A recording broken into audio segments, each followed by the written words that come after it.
Thank you very much, and hello everybody. My name is Jonathan Overend, and I'm delighted to be hosting the second in this series of Cisco interviews leading up to London 2012. And our guest today needs no introduction from the world of sprinting. Is there anything this guy hasn't won? Darren Campbell is with us, and we'll hear and see Darren in just a few moments' time.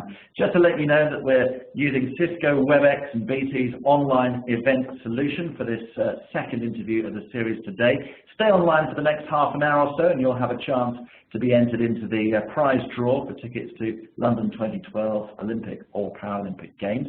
And over the next half an hour, we'll be hearing about Darren's career, his thoughts building up to the Games this summer, and also your chance to put questions to him as well. Plenty of time this lunchtime, so we've got the top 5 questions as submitted on the Cisco London 2012 site. You can also type your own questions as we go along using the chat box on the right-hand side of the screen. You need to press send to all panelists, and those questions will come through, and we'll put the very best of them through to Darren over the next half an hour. So first of all, we'll check that Darren can hear us all right. Darren, are you there? Hello, how are you? Great, and we'll see Darren in a few moments' time. Just to let you know before we go any further, what's making this webinar possible. This is the second in our Cisco interview series about sports people's unique journey to the Games and their unique stories as well. Your chance to put questions directly to them, like I say. The technology that's helping make this happen is Cisco WebEx. It's powered by BT's online event solution. Businesses already use WebEx for easier, more productive ways to connect and collaborate with anyone, anywhere, anytime. I'm just back from the Australian Open in Melbourne, on the go from the airport, and we've got WebEx set up, we've got the conference call set up as well, and I know I haven't got much of a tan, but that just goes to show how hard we've been working. A couple of fantastic matches towards the end of the tournament, of course, and we're looking forward to a great season in tennis. But today, very much looking forward to talking to Darren about athletics, and if you like what you see today, you can take the WebEx free trial, which you'll be automatically diverted to once you leave this event. So, Darren Campbell, if you're not aware, Darren's a former Olympic sprinter running in the 100 and the 200 meters as well as the sprint relay, silver medal in the 200 at the Sydney Games, gold medal in the 4x100 at the Athens Game, as well as European Commonwealth gold medals. I mean, I could take up the whole of this 30 minutes, Darren, going through your CV, but I think that would be a bit dull. So let's crack on, and let's join Darren, and at the click of a finger, let's see him now.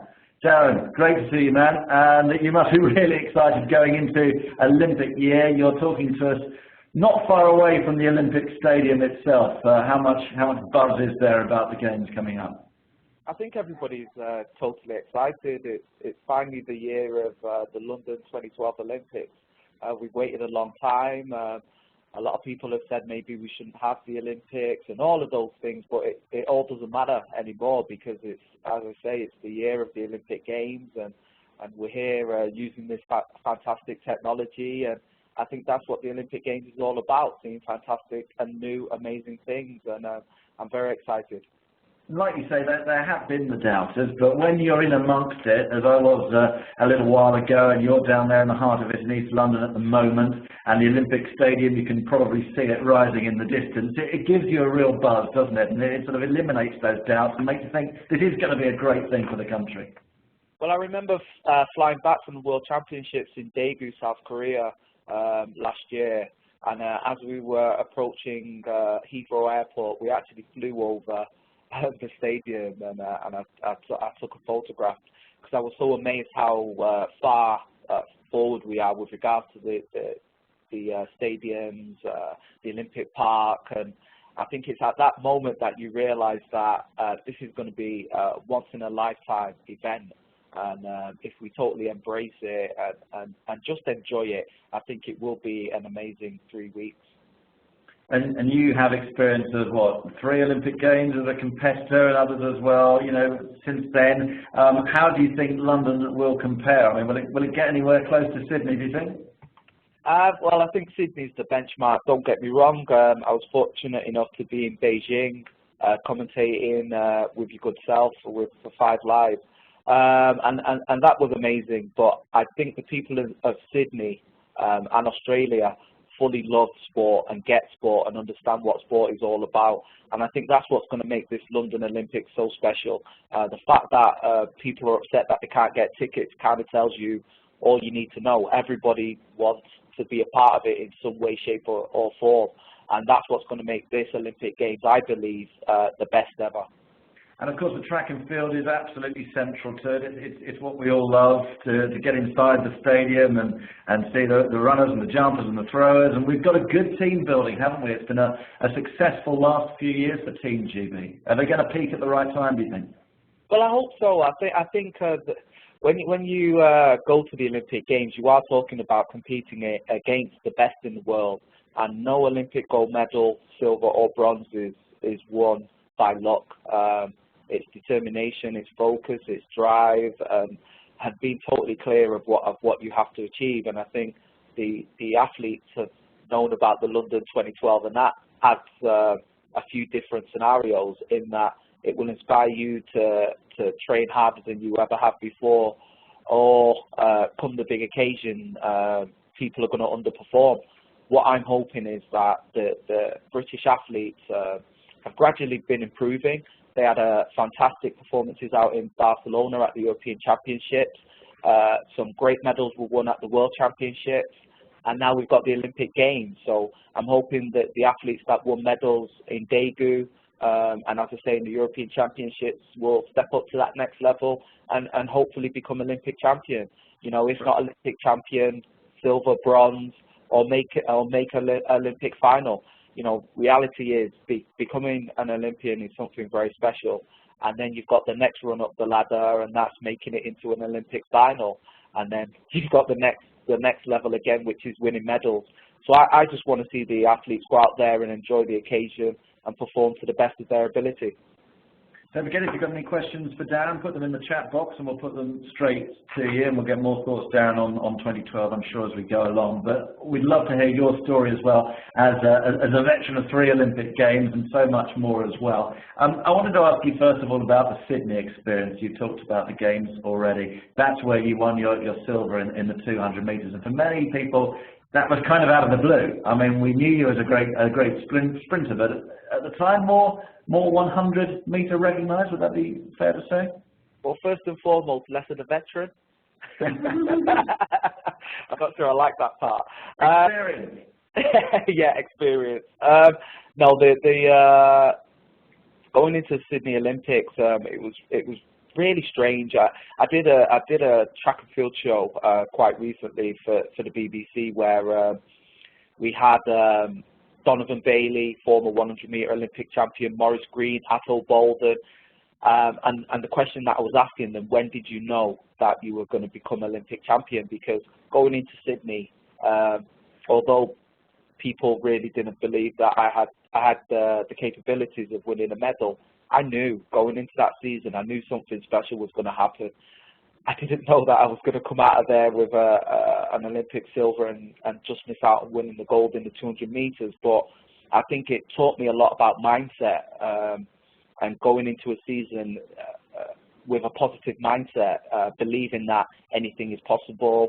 You know, at that point, I don't think I was ranked in the top 5 in the world. But by the time I finished that season, I was ranked number 2 over 200 metres and number 3 in the world over 100 metres. So nobody realised, like you say, that I was going to come out of that Olympic Games with a silver medal. And actually running the 200 metres, I wasn't going to actually run it. Linford Christie, my coach at the time, said to me that I should do the 200 metres in the trials just for a bit of extra fitness. And I ended up winning it. And then we had to decide whether I was going to run the 200 metres in the Olympic Games. And how we decided whether I should or not, he basically said, if I run the 200 metres, that keeps somebody else out of the team. Terrible. But again, yes, fate, destiny, call it whatever you want. Clearly, I was only ever going to win a medal in that Olympic Games in the 200 metres. And I learned so much from making the 100-metre Olympic final. I remember walking into the stadium and just seeing all the camera lights flashing. And I just remember thinking, this is the 100-metre Olympic final. and it was probably the most petrified and nervous I ever was throughout my career. And to be honest, that race might as well have just passed me by. I might as well have been in the stand watching it, because it felt like I didn't take part. But by the time I made it into the 200-meter Olympic final, I just went out there and enjoyed it, and thankfully I was able to pick up that Olympic silver medal. I mean, that's an amazing story, and it tells you so much about, you know, this whole idea of pressure in sport, doesn't it? If that had been your only final, the 100 meters, you're saying you would have been a bit of an Olympic flop that year. But as it turned out, you kind of had the second go to learn from that experience.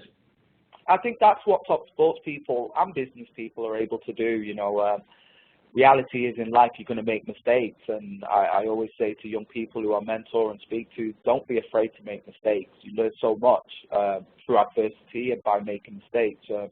I never learned anything when I won. I was too busy celebrating and enjoying the moment. But through adversity and disappointment is when I learn, and that's when people learn. And the strong will come back stronger than they were before. And fortunately, they're the lessons that I learned as a sportsman, and I was able to put that into practice come the 200 meters. Great advice. Now, talking of making mistakes, when I think about the British 4x100 meter sprint relay team, at about that sort of time, you were always dropping the baton. It was always going wrong, and no one was ever thinking that you'd do what you did in Athens, which was winning gold. So tell us about that experience, you winning the gold medal, and you know, how everything clicks on the day to put those disappointments behind you. I guess the crazy thing with athletics, and especially sprinting, is all of a sudden you have to go from having guys as your rivals, and then they have to become your teammates. And I think that's one of the first hurdles that you have to overcome. Whatever animosity or whatever you feel about anybody, you can't bring it into the relay team, because we have to, first and foremost, become a collective team. We kind of knew from '97 that if we were able to put in the practice that was needed, that potentially we could threaten the best relay teams in the world.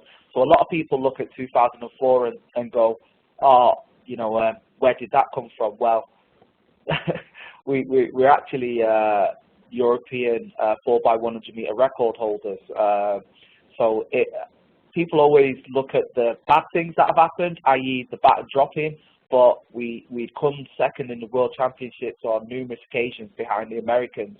So again, it teaches you a lot about preparation. So in a lot of people's eyes, that gold was a surprise, but to us, we knew that if we kept on going, kept on believing, kept on working hard, kept on believing in the coaches, had faith in each other, that on any given day, anything is possible. And as I say, we'd ran the Americans close. We went in there with a game plan. We knew we had to give Mark Lewis Francis a lead, because Maurice Green, the fastest man in the world, was on last leg. So it's about having a plan, setting out your plan, and hopefully then the plan going exactly the way you hope. And that's what happened in Athens. We managed to give Mark Lewis Francis the baton with a lead, and in that he was able to keep hold of that lead, and yeah, we became Olympic champions. It still feels strange saying that. It's crazy. And do you know where your Olympic medals are now, Darren? Normally, no. I have to, because I spend so much time going to schools and working with young people. If I'm totally honest, sometimes it's in my bags, and my pleasure now is from watching young people's faces when they see the Olympic gold medal, or they get to hold the Olympic gold medal. That's what gives me my pleasure now. So I've actually got it here. Do you want to see it? Yeah, absolutely. And it was quite told me you had them with you, so can't we not see them? Just give them a dangle. There it is. Right, there's the gold. Awesome. How about that? Great. Darren Campbell, Olympic gold medalist. All right, there we go. Everyone wants to see your face again now, Darren, so get that one out of the way. Talking of the relay, we're asking all our guests in this interview today about the role of technology in sport. How much did technology play in planning your sprint career, and the coaches use of technology particularly?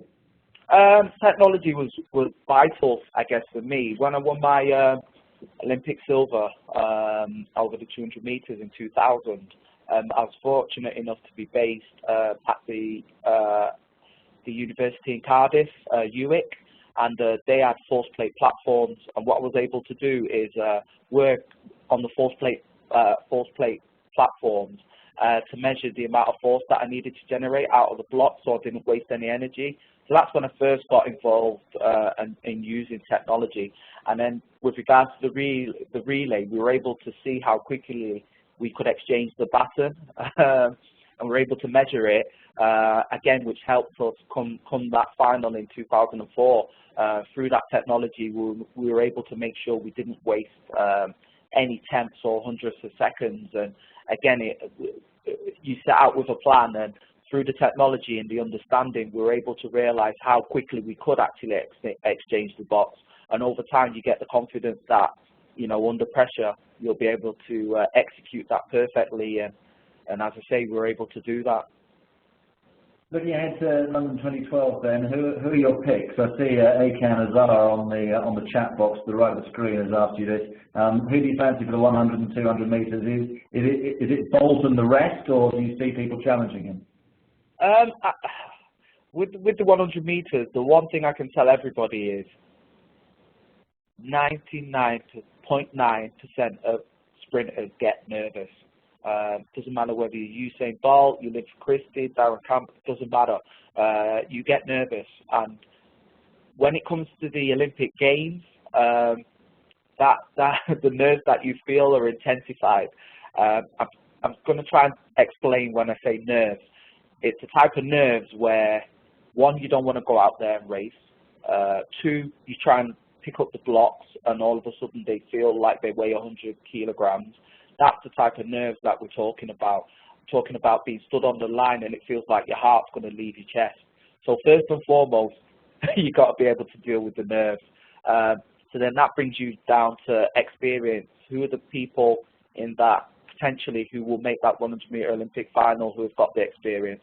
Well, obviously Usain Bolt. Then you've got Johan Blake, having become world champion due to Usain Bolt false starting in Daegu. He's now going to be a threat. And then you have to look at Tyson Gay. Tyson Gay, coming back from injury, missed most of last season. He will come back very, very hungry, very fresh, and he'll be looking to show everybody that he's still a contender. And then you've got the man who I believe is probably the most talented, but again can't handle his nerves, and that would be Asaf Powell. He is the athlete who, when he runs, he looks like he floats and all of those things, but then put him in a world championship or Olympic final and it all falls to pieces. If he's able to deal with those nerves, then he can win it easily. But I think Johan Blake is going to surprise everybody. And what about the Brits, Darren? Unfortunately, I think it's going to be difficult for the Brits. I think realistically, I'd like to see them make it into the final. I think come London, the time that will probably win the 100 meters will be anywhere between 9.5, 9.6, 9.7. For any of the Brits to go from what their current personal bests are to knock off maybe 5/10 is going to be difficult to do in 9 months. In that's why we love sport, because sometimes things look impossible and then people go out and make the impossible a reality. So I wouldn't rule anybody out. I think it's a case of looking at the likes of Mark Lewis Francis, already an Olympic champion in the 4x100 meters, started off his indoor season extremely well at the weekend in Glasgow. Then you've got Harry Akin-Zayiti. We've got a lot of good talent. They're a little bit young, and this Olympics may be too soon for them. We're going to go on to talk about what you're doing now, and I know you do a lot of work outside of track and field as well. A lot of football clubs benefit from your advice. This in from Anthony Tiernan on the chat box. You must have met loads of great people in your life. Who has left the most lasting impression on you? Oh, what a great question. That's a great question. It's only a great question if it gets a great answer, Darren. That's why it's a great question. I haven't said I'm going to give you a great answer. You know what? It would have to be Muhammad Ali, 100%. I think he set the benchmark to what we all try and reach as a sports person. Not just sporting success, but then what you do afterwards. For me personally, I always hope that I'd be successful as a sports person, but actually the stuff that will create legacy and live longer than me being an Olympic champion and Olympic silver medalist is what I do afterwards. And if I'm able to inspire young people to believe in themselves and achieve their dreams. So it would have to be Muhammad Ali. He kind of led the way in how you can be a successful sports person. But actually, the most important part of your journey is what you do afterwards and who you inspire. So yeah, it has to be him. And this is from Ryan Ball. What are the main differences in working with Premiership football players compared with Olympic athletes? I mean, is it a different kind of motivation? Yeah, it's totally different. Totally different. I feel very fortunate. I'm currently a speed consultant at Saracens and Cardiff Blues. I've worked in the past at Chelsea and different football clubs like that. I love working with sports people because I love the mindset and different stuff like that. But yeah, different sports are very different. Rugby players, if I go and do a session with Saracens, we start at 8:30 and the players will probably be there up until about 3-4 o'clock in the afternoon.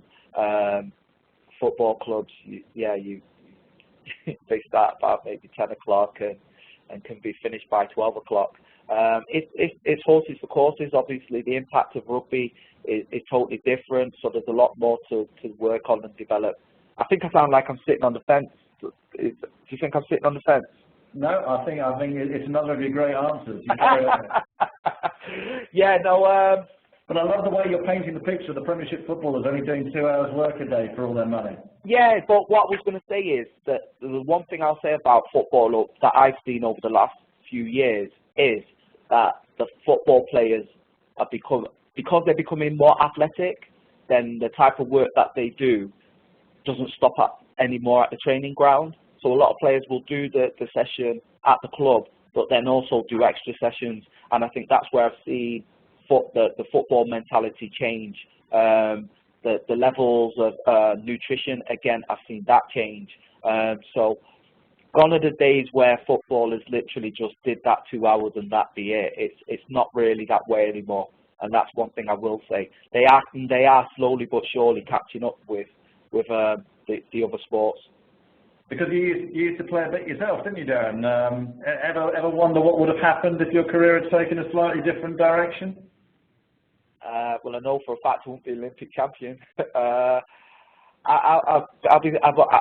I'd like to believe I'm a realist, and I always knew I would never get to the top as a footballer. I was an okay footballer, played semi-pro level, nearly signed for Plymouth Argyle, all of that type of stuff. But I think there's nothing can beat standing on an athletics track up against 7 other athletes. If you win, it's down to you, and if you lose, it's down to you. It's that simple. Sometimes I'd be on the team bus. We would have travelled 3-4 hours, and I knew all the teammates didn't give 110%. Win, lose or draw, I just always feel like no matter what I'm doing in life, I've got to give 110%. It's the only way I can sit back and feel satisfied with what I've done, whatever the outcome. So I don't think I would be sat here in front of you, and I wouldn't be the person that I am if I'd gone down the football route. What else are you looking forward to seeing at London 2012, Darren? Which other Olympic sports are you planning on following? Taekwondo. Oh yeah, Taekwondo. I'm going to be covering that second week. Yeah, I was going to say you took a little while then. I did, yeah. I thought about a long list. I didn't realise that was anyone. Brilliant. No, I think that's going to be great down at Excel. It's where you are now. Absolutely. But yeah, to be honest, and I think you know this yourself, any sport in the Olympic Games is special. In Beijing, beach volleyball, equestrian, fencing, everything. The special thing about the Olympic Games is soap operas play out in front of us.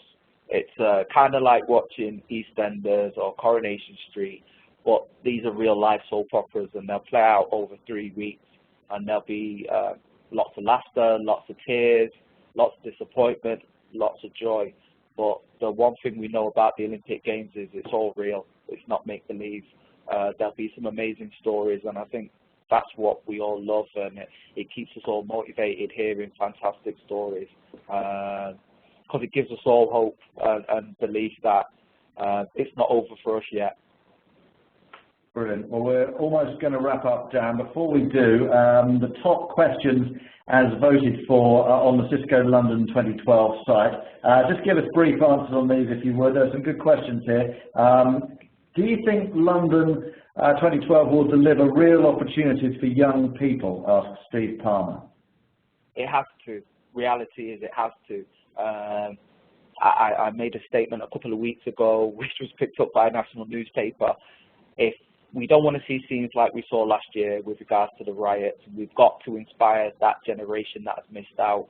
So this is our opportunity to inspire the young people to believe in themselves and dream. So we have to create legacy. And what is the most important aspect of training for aspiring athletes? That from Chris Box. Maybe just one thing, one piece of advice, Dan. Just be passionate. Love what you do. Through the pain, just love it. That was one of my strengths. Even sessions I hated, the mentality was that I loved them. So you've got to love what you do. Great advice.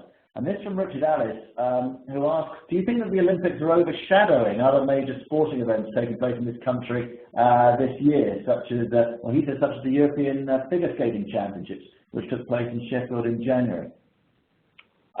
No, I wouldn't say it would overshadow. Obviously, it's a very powerful event. It's a global event, and it lasts over 3 weeks. But I think what it will do is highlight many different sports.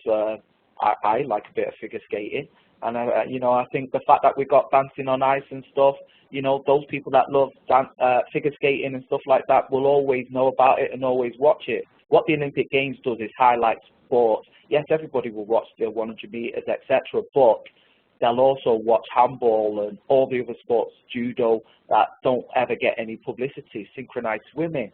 So, what the Olympic Games will do is highlight all great sport and show that all sport is fantastic. I've got tickets for the synchronized swimming. It's going to be great. My daughter can't wait. We're going to be there. Darren, it's been a pleasure, my friend, and we look forward to hearing you on 5 Live during the Olympic Games from the Olympic Stadium. Ditto. Magic.